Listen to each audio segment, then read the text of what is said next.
주여, 우리의 눈을 열어 주의 말씀에서 놀라운 것을 보게 하옵소서.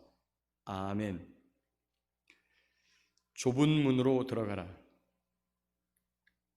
15절 보겠습니다. 거짓 선지자들을 삼가라. 양의 옷을 입고 너희에게 나아오나 속에는 노략질하는 일이라. 그들의 열매로 그들을 알지니 가시나무에서 포도를 또는 엉겅퀴에서 무화과를 따겠느냐. 이와 같이 좋은 나무마다 아름다운 열매를 맺고 못된 나무가 나쁜 열매를 맺나니 좋은 나무가 나쁜 열매를 맺을 수 없고 못된 나무가 아름다운 열매를 맺을 수 없느니라. 아름다운 열매를 맺지 아니하는 나무마다 찍혀 불에 던져지리라. 이러므로 그들의 열매로 그들을 알리라. 나더러 주여 주여 하는 자마다 다 천국에 들어갈 것이 아니요 다만 하늘에 계신 내 아버지의 뜻대로 행하는 자라야 들어가리라. 그날에 많은 사람들이 나더러 이르되 주여 주여 우리가 주의 이름으로 선지자 노릇하며 주의 이름으로 귀신을 쫓아내며 주의 이름으로 많은 권능을 행하지 아니하였나이까 하리니 그때에 내가 그들에게 밝히 말하되 내가 너희를 도무지 알지 못하니 불법을 행하는 자들아 내게서 떠나가라 하리라.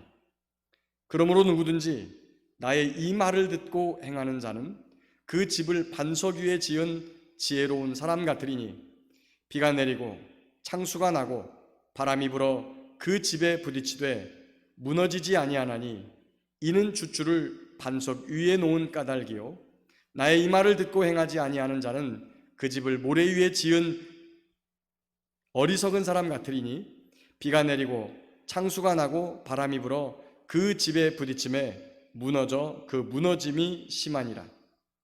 예수께서 이 말씀을 마치심에 무리들이 그의 가르치심에 놀라니 이는 그 가르치시는 것이 권위 있는 자와 같고 그들의 서기관들과 같지 아니함일러라. 아멘.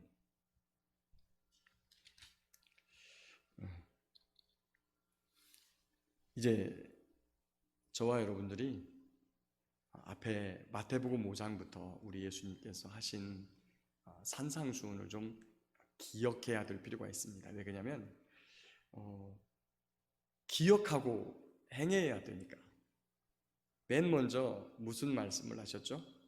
팔복의 말씀을 하셨습니다.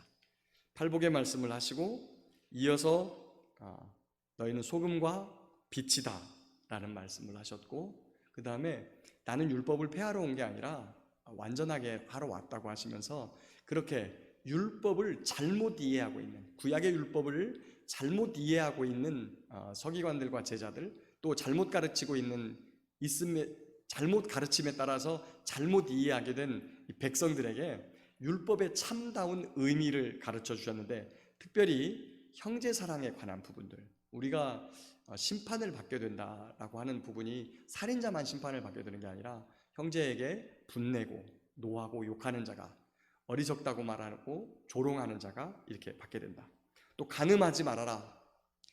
마음에 음욕을 품는 자마다 이미 간음하였느니라. 이것은 죄의 기준을 정말 우리가 알고 있던 죄의 기준이 아니라 마음에서부터 죄를 짓는 것 자체가 하나님 앞에 이미 죄인이다라고 하는 사실을 우리에게 말씀해 주셨던 거예요. 그 다음에 맹세하지 말아라. 맹세하지 않은데 이 맹세라고 하는 부분이 하나님의 이름을 망령되게 일컬을 수 있는 그 십계명의 부분과 맞닿아 있습니다. 그래서 그냥 옳다 아니라 왜냐하면 그걸 막 억지로 우기다가 교만하고 죄로 치닫는 그런 모습이었기 때문에 그렇죠. 또 눈은 눈으로 이는 이로 보복법이 이게 그대로 보복하라고 만들어준 것이 아니라 원수까지라도 사랑하라는 그리고 보복하려고 하는 우리의 마음을 다스리라고 하는 그러한 취지 속에서 하셨다는 말씀을 들려주셨어요. 그래서 원수까지라도 사랑하는 너희들이 되라. 또한 외식에 대한 주의를 주었습니다. 겉으로는 그런 척하면서 실제로는 그렇게 되지 않는 하늘의 상급을 얻을 수 있는 행위들, 구제, 기도, 금식 이런 것들조차도 종교적으로 사람들에게 자기 자신을 옳게 보이려고 하는 행동이 얼마나 어리석은 것인가라고 말씀해 주셨죠. 그리고 특별히 이렇게 외식하는 자들 안에, 그 내부 안에 탐욕, 특별히 돈을 사랑함이 있는데 절대 돈 사랑과 하나님 사랑이 같이 갈 수 없다, 양립할 수 없다고 그렇게 말씀해 주셨습니다. 그리고 기도할 때 이방인이 구하는 것처럼 먹고 마시고 그 다음에 잠자고 타고 다니는 또 뭐 승진 이런 것을 구하는 게 아니라 하나님의 나라와 의, 그래서 아버지의 이름이 거룩히 여김, 아버지의 나라가 오게 하시고 아버지의 뜻이 이루어지게 해달라는 것을 기도해라. 결국에는 그것이 우리의 구원을 이루는 것이 되기 때문이다 라고 말씀해 주셨어요. 그리고 이제 7장으로 넘어오면 비판하지 말아라. 우리가 죄인이라는 사실을 우리는 알아야 돼요. 누군가를 강하게 비판하면 자기 자신은 의인인 것처럼 말하고, 그리고 상대방은 영원히 지옥에나 던져줘야 될 그런 사람으로 말하는 것이거든요. 그래서 저와 여러분들이 특별히 좀 비판에 대해서 저와 여러분들이 정말 조심해서 해야 된다. 우리 눈에는 뭐가 있습니까? 죄인이라고 하는 들보가 우리 눈을 완전히 가리고 있기 때문에 사실은 제대로 못 봐요. 그냥 우리 입장에서 보는 거죠. 우리 입장에서, 죄인된 입장에서. 그러나 하나님의 입장에서 보면 저희는 다 거기 고만고만합니다. 그러니까 비판하지 말아라. 오히려 너희들은 구하고 찾고 두드려서 그걸로 영혼 구원하는 데 쓰고, 그리고 또 우리의 삶 속에서 함께하는 우리 형제들을 구원하는 데 사용하라. 그리고 맨 마지막에 좁은 문으로 들어가라, 이렇게 말합니다. 여기까지 말씀하시고 이제 이 마지막 결론으로 다가오는데요. 이 시대도 마찬가지입니다. 여러분, 이런 말이 있죠. 장마 때 물이 폭포수같이 다 흐르나 마실 물은 없죠. 왜냐하면 다 물이 혼탁해 있기 때문에. 유튜브만 열어도, 그 다음에 교회의 홈페이지만 들어가도 설교들이 쏟아지는 이 시대. 그러나 과연 우리가 먹고 살아야 되는 그 말씀은 어디에가 있는가?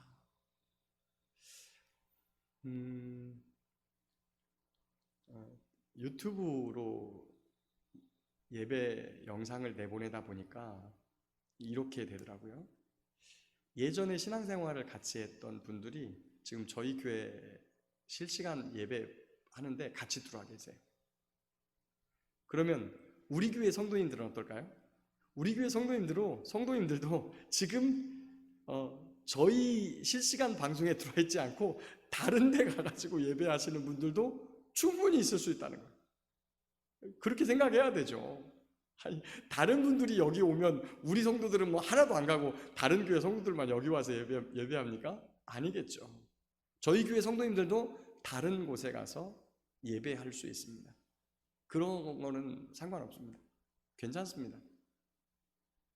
그러다 보니까 제 자신이 과연 내가 설교를 제대로 하고 있나?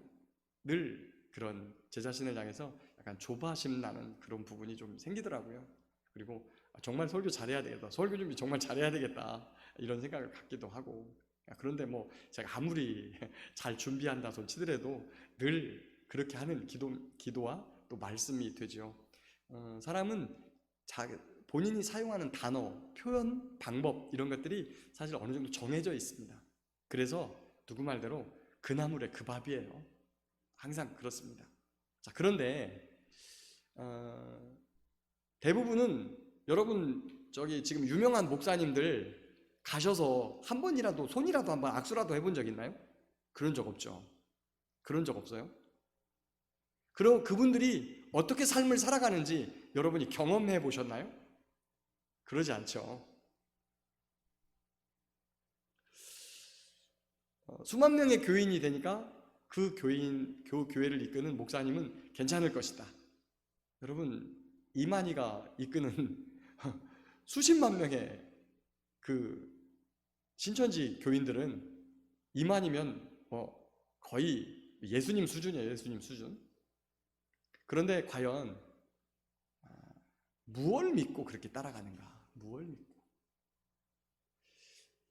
이 15절부터 주시는 말씀은 거짓 선지자들을 삼가라고 하는 이 주신 말씀은 굉장히 저와 여러분들이 새겨 들어야 될 말씀이 많아요.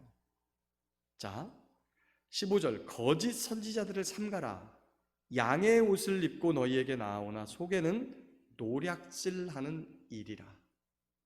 자, 그러면 묻겠습니다. 이 거짓 선지자들의 본질이 늑대입니까? 양입니까? 본질이. 놀랍게도 이 본문은 그 본질이 늑대라고 말합니다. 늑대라고 말합니다. 포도나무에서 엉겅퀴를 딸 수 없죠. 엉겅퀴에서 무화과를 딸 수 없어요. 가시나무가 포도 열매를 맺을 수 없어요. 본질이 포도나무면 포도 열매를 맺습니다. 본질이 가시나무면 팽자 외에는 아무것도 열매 맺지 못합니다. 가시나무는 그 가시로 찌르는 것 외에는 못합니다. 엉겅퀴가 나오면 엉겅퀴의 열매가 나올 뿐이고요. 거기에서 무화과 열매가 맺힐 수 없어요. 본질이 무화과여야 무화과 열매를 맺는 겁니다. 만약에 본질이 하나님과 접붙어 있고 예수님께 뿌리를 받고 있으면 이게 못된 열매를 맺을 수 없다는 거예요.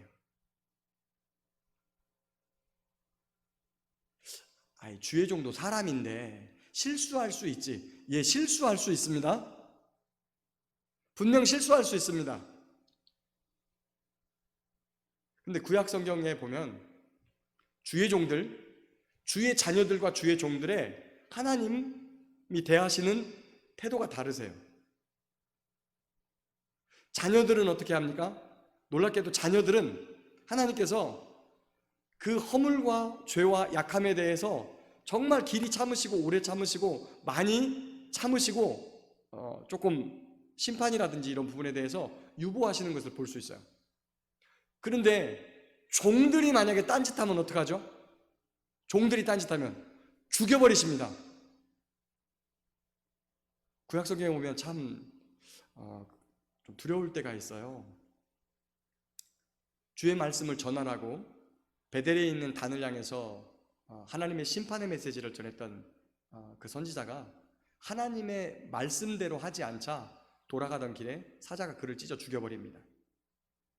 또 한 선지자가 너 나를 때려라 그랬더니 안 때려요. 내가 너를 왜 때려? 하나님이 때리라고 그런다. 그럴 수 없어. 그랬더니 어떻게 합니까? 하나님이 죽여버리십니다.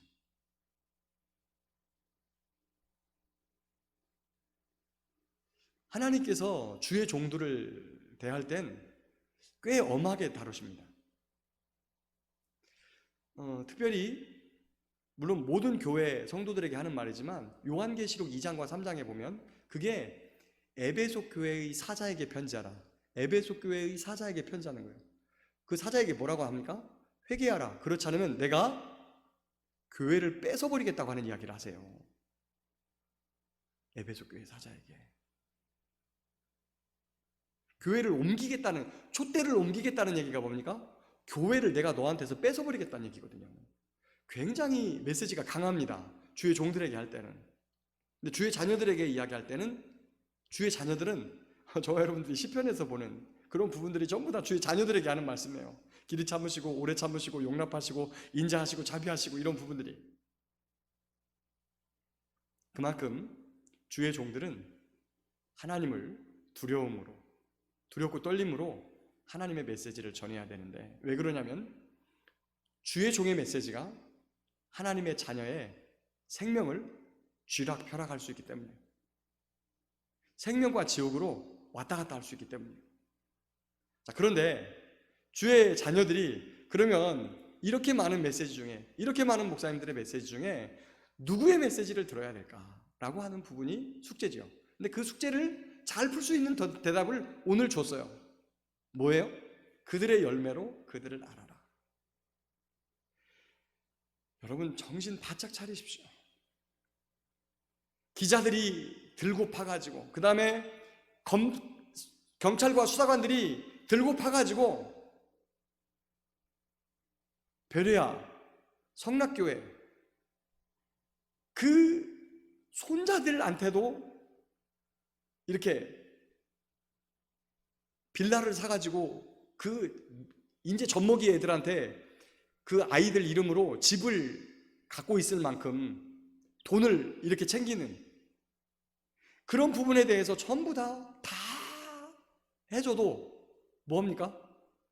여전히 그분을 주의 종이라고 믿고 끝까지 따라오지 않는, 끝까지 벗어나지 않는 사람들이 너무나 많이 있다는 거예요.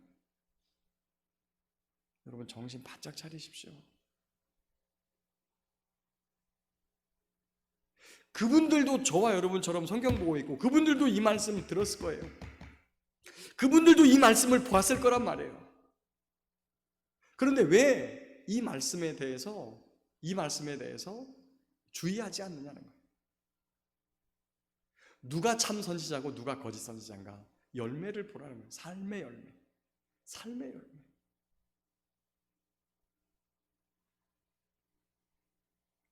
(21절부터) 주시는 말씀은 이거 특별히 주의 종들이 들어야 되는 말이에요. 나더러 주여 주여 하는 자마다 다 천국에 들어갈 것이요 것이 아니요 다만 하늘에 계신 내 아버지의 뜻대로 행하는 자라야 들어가리라. 그날에 많은 사람이 나더러 이르되 주여 주여 우리가 주의 이름으로 선지자 노릇하며 주의 이름으로 귀신을 쫓아내며 주의 이름으로 많은 권능을 행하지 아니하였나이까? 여러분 말하는 거 듣지 말라는 거예요. 주의 이름으로 선지자 노릇하며 주의 이름으로 귀신을 쫓아내며 권능을 하고 은사를 가지고 있는 거, 그 다음에 주의 이름으로 많은 권능을 행하지 않았습니까? 그를 통하여 표적이 나타나는 것들에 대해서 그것으로 지금 이 사람이 참된 종인가 그 다음에 거짓된 종인가를 판별하는 게 아니라 뭘로요? 그들의 삶의 열매로 그들을 알지라. 21절 끝에 다만 하늘에 계신 내 아버지의 뜻대로 행하는 자라야 들어가리라. 사랑하는 성도 여러분, 저를 위해서 기도해 주십시오. 뭐라고 기도를 하냐면 저희 목사님이 주의 말씀을 잘 순종하고 주의 말씀대로 행하면서 저희들을 이끌 수 있도록 인도해 주십시오. 제가 하나님의 말씀을 행하지 않고 여러분을 가르치면 어떻게 되죠? 성령님이 제 안에 없으면 어떻게 되는 거예요? 여러분을 죽음으로 이끄는 거예요. 여러분을 죽음으로. 그러니까 그런 악한 종 되지 않게 해달라고. 그런 악한 종은 하나님께서 보내주신 양을 노략거리로, 자기의 탐욕거리로 삼는 거죠. 그러니까 그 어린 종들을 데리고 추악한 이런 음란한 짓을 벌이기도 하고, 그 다음에 성도들에게는 그렇게 하늘나라에 보화를 쌓으라고 말을 하면서 자기는 이 땅에다가 몇십억씩 땅과 자동차와 그리고 이 땅의 것들로 치장하고 이렇게 하고,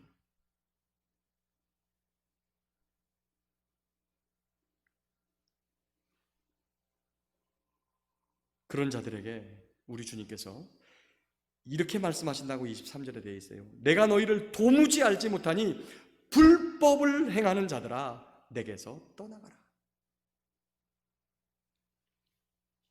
저와 여러분들이 주의 종들을, 그리고 바른 말을, 하나님의 말씀을 바르게 전하는, 바르게 살아가는 이 종들을 분별할 수 있는 능력과, 그리고 눈이 열리고, 그리고 바르게 정할 수 있는 이 마음이 있기를 간절히 바라고 축복합니다. 그래서 그 종을 따라 하나님 나라에 들어가야 돼요.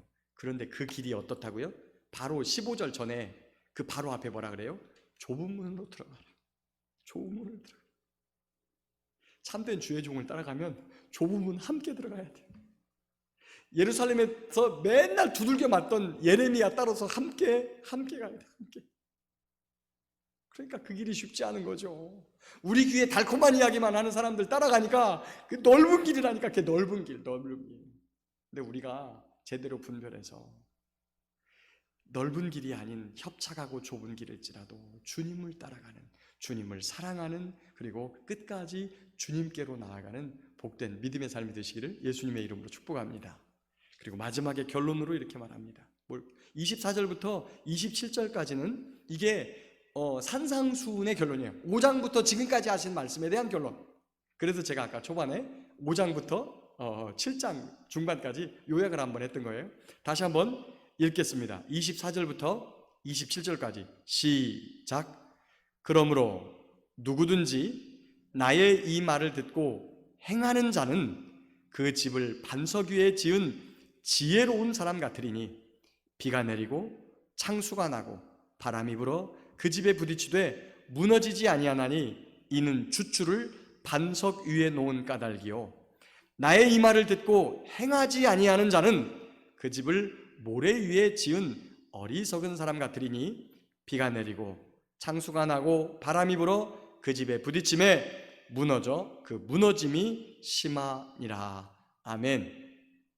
이 말씀은 바로 앞에 있는 그 종들에게 행해야 된다라고 하는 그런 의미도 있지만, 이 말씀은 이 여지껏 주님께서 가르쳐 주신 산상수훈의 결론이에요. 그렇게 주옥 같은 말씀, 팔복의 말씀과 빛과 소금 여러 가지 말씀을 다 주시고 기도하라, 금식하라, 구제하라, 은밀하게 하라, 원수를 사랑하라, 이런 말씀을 다 주셨는데 결론은 뭐예요? 나의 이 말을 듣고 행하는 자가 지혜로운 사람이다. 왜 그러냐면 그 주추를 반석이신 그리스도 위에 놓았기 때문이에요. 그렇지 않은 자는요, 행하지 않는 자는, 귀에만 달콤하게 심령이 가난한 자는 복이 있나니 천국이 그들이 것이며 이랬는데, 나는 그래도 끝까지 부자로 살고 싶습니다. 세상에서도 부자고 돈도 부자고 마음도 부자여서 아무것도 필요 없는 만족스러운 삶. 예수님은 자꾸만 심령이 가난해가지고 자꾸 하나님께 나와가지고 우는 사람이 복이 있다 그러는데, 늘 코미디 보며 보며 마음의 기쁨과 즐거움만 찾는 그런 사람. 물론 여러분, 저도 제가 우리 성도님들 특별히 어른들에게 가면 어른들이 웃을 일이 별로 없잖아요. 집에 아기가 있어야 웃는데, 아기들 다 저기 아들 딸하고 살기 때문에 집에 아기가 없이 혼자 살으니까 TV를 봐도 별로 웃지 않는 것 같더라고요. 그래서 제가 늘 우리 성도님들 방문하면 제가 구원의 기쁨을 회복시켜 주시고 하나님이 주신 즐거움과 기쁨으로 살아갈 수 있도록 은혜를 덧입혀 주십시오. 이거 굉장히 큰 은혜거든요. 나이를 드셨는데도 막 깔깔거리고 웃을 수 있다는 거, 이거 굉장히 큰 은혜예요. 제가 늘 그렇게 기도합니다.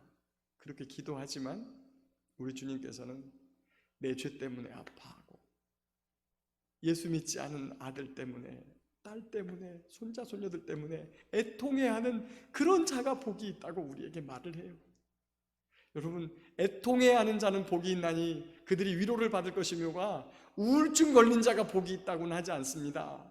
여러분, 우울증 걸리면 얼마나 마음이 곤고하고 아픈지, 재미가 없는지, 깊은 우울증을 경험했던 정말 영적인 사람이 하는 말씀이, 내가 신앙으로 이 우울증에 대해서 하나님께 기도해도 이 우울한 마음이 사라지지 않는다는 거예요. 그러나 내 중심 깊은 곳에서 하나님을 붙드는 그 믿음이, 그걸 붙들고 서 있는 믿음이 나를 다시 주 앞에 서게 한다, 이렇게 고백합니다. 사랑하는 성도 여러분, 주의 말씀을 듣고 행하는 자가 복이 있지, 이 말씀을 듣고 아멘 하고 뒤돌아가서 자기 맘대로 하는 사람은 이거 복 있는 사람 아닙니다. 저와 여러분은 우리 집 지을 때 바닥에다가 이 흙에다 집 지으면 안 되기 때문에 콘크리트부터 딱 치고 견고하게 치고 두껍게 치고 그 위에다가 반듯하게 집을 짓는, 그리스도 예수님의 말씀으로 우리의 기초를 삼고 그 위에다가 행하며 나아갈 때 우리의 집은 견고한 반석 위에 세워진다고 하는 거예요. 하나님 앞에 섰을 때 우리의 인생의 집이 훅 불어서 없어지는 그러한 정말 그런 집, 타버리고 없는 집, 이런 것이 아니고 견고한 반석이신 예수님 위에 굳건히 서 있어서 아버지 하나님께서 칭찬하시고 우리 주님께서 상 주시는 귀한 저와 여러분의 삶이 되시기를 예수님의 이름으로 축복합니다.